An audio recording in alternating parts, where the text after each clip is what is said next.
Hola, buenas tardes. Mi nombre es Camila Moncayo y hoy voy a explicar cómo hacer una función en Racket que nos pueda contar, eh, que al ingresarle 75 números, perdón, se pueda contar la cantidad de números mayores a 150, el número mayor y el número menor que se han encontrado en el grupo de números que ingresamos, la cantidad de números negativos y el promedio de números positivos encontrados.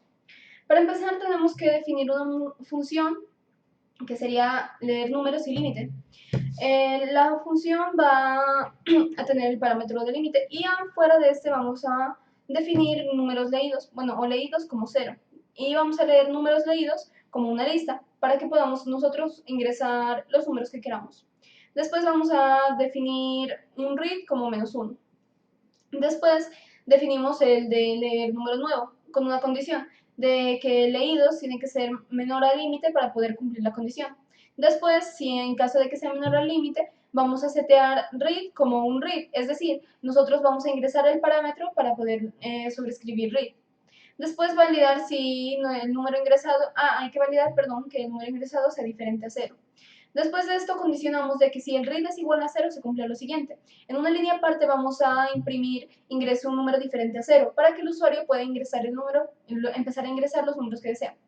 Después vamos a setear leídos como leídos más 1, porque de esta manera vamos a llevar la cantidad de números que se van ingresando y vamos a poder acumularlos. Después vamos a setear los números leídos como una lista con read, es decir, que números leídos no lo va a tomar como un número, sino como una cadena de texto, por eso lo de la pena aquí. Así que podemos ingresarle los números que queramos y todos van a quedar guardados en números leídos. Después de esto volvemos a llamar la función de leer un número nuevo. Luego, al llamar la función de leer número nuevo, también definimos ahora números mayores a 150, números positivos, números negativos y la suma.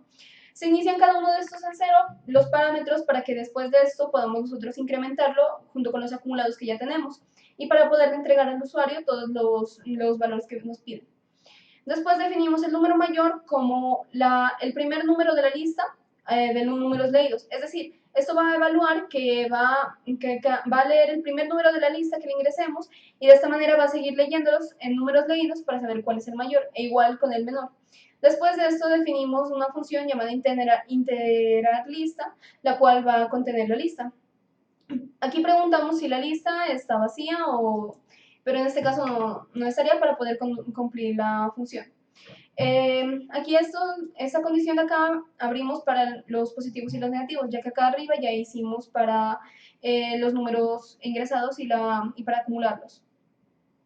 Después de esto ingresamos que nos dé el primer número de la lista y que si este es mayor a 0, se cumpla la condición. Es decir, se va a ir reemplazando la lista por el número mayor, porque se va a ir reemplazando por 0 cada vez que esto suceda. Después seteamos positivos como positivos más 1, que se van a ir agregando. Y después la suma la vamos a agregar como el primer número de la lista más la suma, para poder quedar todo esto en el acumulado de suma. Después seteamos los números negativos como negativos más 1 para poder también llevar la cuenta de los números negativos que se han ingresado. Después podemos hacer una condición para los mayores a 150, lo cual sería ingresar un if, que sería la condición, y si nosotros llamamos al primero de la lista y y este es mayor a 150, se va a sobreescribir números mayores a 150 como añadir mayores a 150 y 1, que sería lo que acabamos de llamar acá. E igual con número mayor. Número mayor nos llama el primer número de la lista, y si el primer número de la lista es mayor o igual al número mayor, seteamos número mayor como el primero de la lista. Después con número menor, que sucede lo mismo, llamar al primer número de la lista, y si el número de la lista es menor o igual al número menor, seteamos número menor como como el primer número de la lista que se ingresó.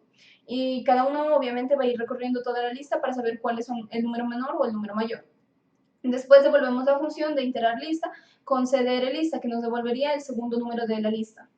Después ingresamos una nueva función, la de iterar lista con números y números leídos. Acá definimos el promedio de los positivos, lo cual sería la suma que ya habíamos tenido acá al acumulado, dividido entre los positivos que también ya habíamos creado acá el acumulado de positivos. Después imprimimos la cantidad de números mayores a 150 y imprimimos en una línea aparte números mayores a 150. Después, de nuevo, volvemos a imprimir el número mayor y imprimimos en una nueva línea el número mayor, y así con número menor, con número negativo y números positivos, ya que acá ya habíamos hecho todas las operaciones con los acumulados. Y al final le damos la función leer números, la volvemos a llamar. Aquí debería ser con el número con 75, ya que son 75 los números que el usuario va a ingresar. Pero en este caso, y para hacer una prueba, vamos a usar solo 5. Vamos a ingresar cualquier número y nos tiene que entregar números negativos, nos tiene que entregar números positivos, el número mayor, número menor y el promedio de los números. En este caso, la cantidad de números mayores a 150 son 2. El número mayor es 887. El número menor es menos 32. Negativos encontrados, solo 1. Y el promedio de positivos encontrados va a ser de 1391 dividido entre 4, que es la suma de todos estos dividido entre los números que se ingresaron. Y eso es todo. Así es como funcionaría la función recursiva para poder llamar a cada uno de estos valores. Eso es todo.